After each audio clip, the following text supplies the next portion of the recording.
Hey everybody, I'm on my way home from PetSmart. I picked up some nearite snails and I picked up some goldfish for the pond out back.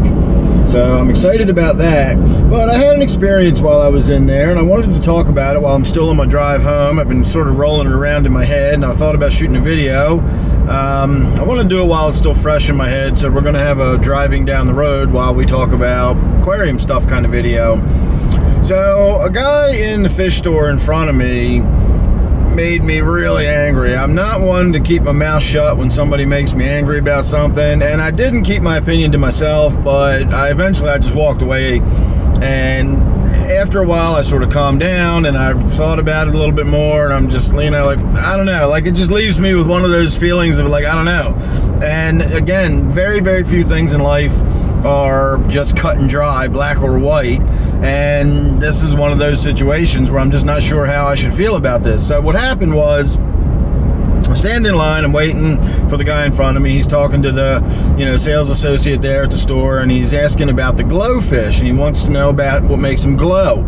And so the sales associate says you have to put them under a black light, which is not true. You can put them under a blue LED and they'll glow just fine. They're actually made to be under blue LEDs, not black light.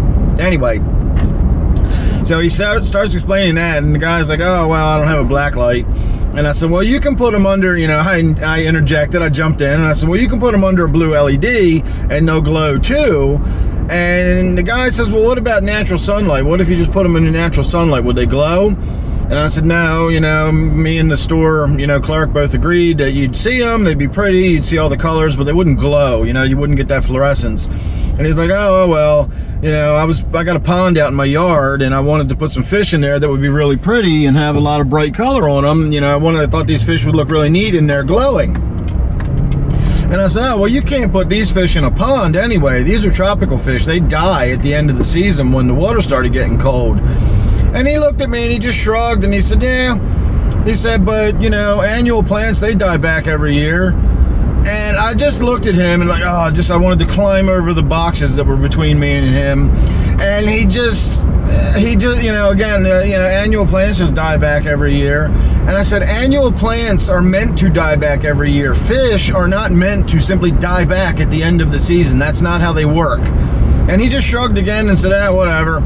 And so he asks the sales associate about, what about them plecos in there? He said, those are great algae eaters. I need a bunch of plecos. And then the guy's like, well, how many do you need? And he said, 1 pond, 2 ponds. So he's counting the number of ponds he's got in his yard. So he said he needs 5 plecos. And then he starts telling me like, oh, these things will get that big over the course of a summer. These things get so big. And once again, I realized he's talking over the course of a summer because that's their lifespan to this guy. He's buying them, he puts them in the tank, you know, he puts them in his pond, they grow out for the summer while they eat all his algae, and then they die when the weather gets cold, and then in spring he buys new ones again. He just uses them as disposable algae cleaners. And at that point, when he started talking about, you know, like, oh, how they really do their job and they really keep your pond really clean and everything, and they have one great summer, you know, they really enjoy the heck out of themselves that one summer. And I just walked away at that point. I had turned my shoulder to the guy already, and he just kept talking to me. And that's when he started talking about how those plecos have one great summer, you know, they really get big, and that one great summer they have, like, they really enjoy it, like they're spending like their final days on summer vacation or something. So at that point, apparently, you know, the vapor coming off the coldness of my shoulder that I had been giving him wasn't giving him a clue, and he kept talking to me. So I just walked away, and I was fuming at that point. I just stopped talking to me. I don't want to hear what you're doing to your stupid fish. You know, it's none of my business. I'm not going to tell you not to, but I feel very differently about fish keeping than you do. Just stop talking to me, you know. So I walked away.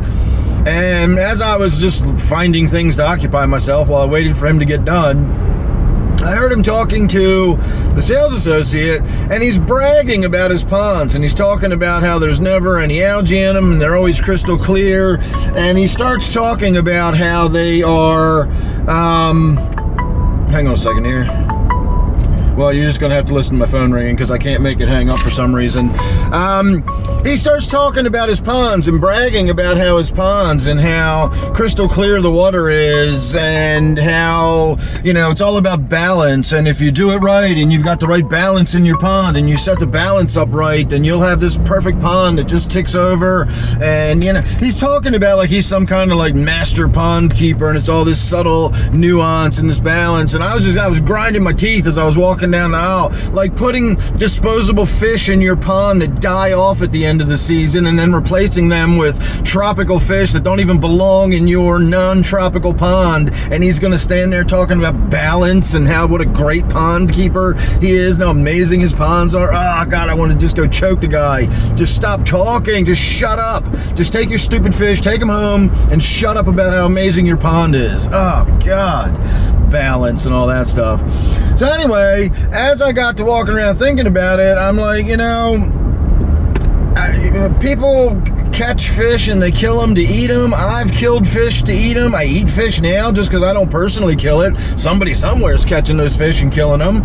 Fish are raised and grown, you know, for food purposes, to be sold as food. You know, and again, like, so where do I draw that line in you shouldn't do that? Just because this guy is taking fish that are sold in what would normally be thought of as an environment where pets are sold, not food. But what's the difference? Who cares if he buys the fish at a live food store where you can buy live fish to take home and cook and clean, you know? Not necessarily in that order. So that's when I just had to, like, I'm glad I didn't really say anything and you know, shoot my mouth off about being too angry about it or whatever. Because at the end of the day, where do you draw that line between what's acceptable and what's not? You know, a lot of those fish that you're selling there, because that's the thing I kept thinking about, is if I was the employee, I would not have sold these fish to this guy. If I knew he was taking them home to just literally put them to their death at the end of the season, they'll get one great summer and then they die, I wouldn't have sold them to him. But how many people, if you're a PetSmart employee, how many people that you're selling fish to, do you just know are going to take those fish home and they don't know what they're doing well enough that they're going to keep those fish alive for a year? You know, and that's why I could never work in a place like that. I wouldn't sell fish to anybody. You'd have to pass like some master Fishkeeper's exam before I'd let you take fish home. And you just can't do that. When you work in that kind of environment, you got to sell fish. And the vast majority of those fish that you sell, you know, you're just sending home to their eventual death in somebody's tank. They may live for a few months, they may live for a few weeks, they may live for a couple years, but they're probably not going to live, you know, a full healthy life. And the same holds true for me. You know, on balance, I would say that, you know, certainly not 100% of all the fish I bring home from PetSmart live full healthy lives. But again, like, and that's what it just left me like just with this, like, this really dissatisfied feeling. Like, I know this guy just took all these fish home to die, and there's nothing I can do about it, and there's no laws against that, and I don't really necessarily think there should be laws against that. I mean, that's getting a little extreme on the heavy-handed on the law side. You know, where do you draw that line between somebody that's being cruel to an animal versus somebody that, you know, again, I don't know. It just really left me with this sort of dissatisfied feeling, and so I just thought I'd talk about it and share that. So again, no real definitive like this conclusion or that conclusion or whatever.